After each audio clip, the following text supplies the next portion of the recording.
Hello there. Hi. Hi. Hi. Hi. Hi.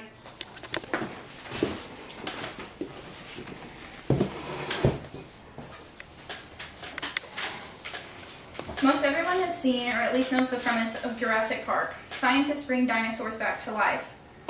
When this movie came out, it was just a pipe dream that anything like that was ever going to be possible.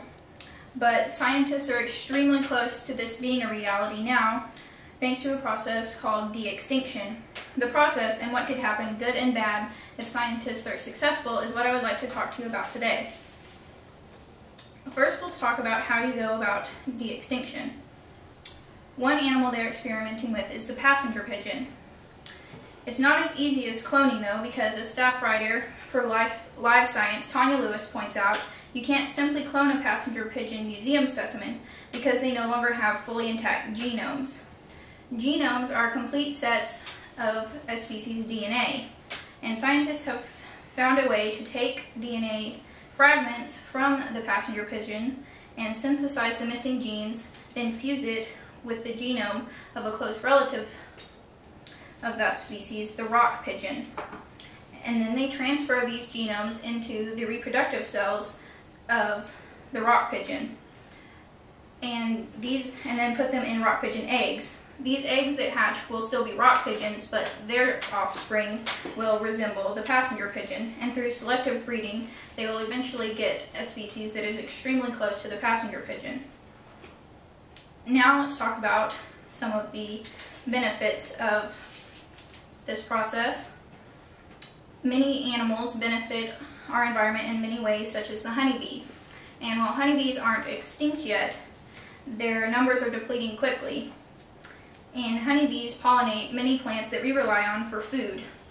And many plants rely solely on these honeybees for pollinating them. And if scientists are able to perfect the de-extinction process and honeybees do go extinct, we have hope that they may be able to bring them back. They also may be able to bring back many other species. As John Roach, a science and environment writer, points out about Rodolfo Durzo's African rat population research, Durzo's research in Kenya indicates that as large animals such as elephants, giraffes, and zebras decline, grass and shrubs grow taller and thicker, obscuring rodents from the view of predators and allowing their population to expand. And if we are able to help conserve these species and bring back other large grazing species, it could deplete the rat population and help prevent the spread of diseases. Another benefit of de-extinction is it is a big breakthrough for science in the field of genetic engineering. And this genetic engineering could help with people who have genetic diseases and disorders to save their lives. But there are some cons to this process. Back to Jurassic Park. These dinosaurs, we all know how it ends. They eat everyone and create mayhem.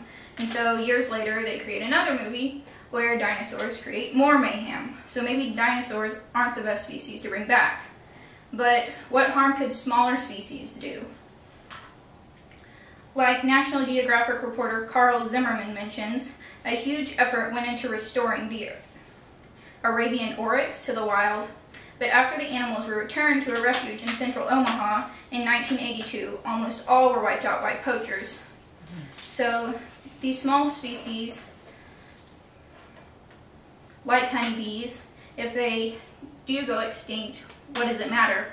Because we can just bring them back. So this would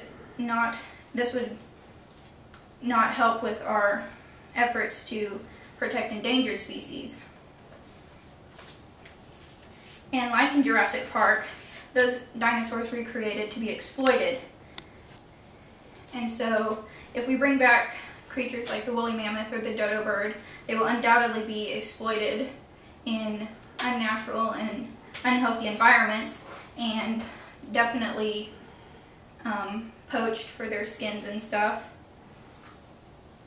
And with cloning, is the same as with cloning, many animals are born with deformities and do not live long after birth, as is the case with one semi-successful de-extinction A Pyrenean ibex was successfully brought back, but died minutes after birth due to lung deformations.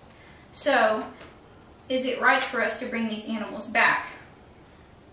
Cloning, since it causes many deformities, is one reason why we shouldn't bring them back. And all these pros and cons are what scientists and everyone must look at before deciding to bring these species back. As an animal lover, I think it would be amazing to see living animal species that are currently only seen in museums and pictures in real life. But I would also hate to see them suffer at the hands of people who only want to exploit them or hunt them and not admire them for the amazing creatures that they are.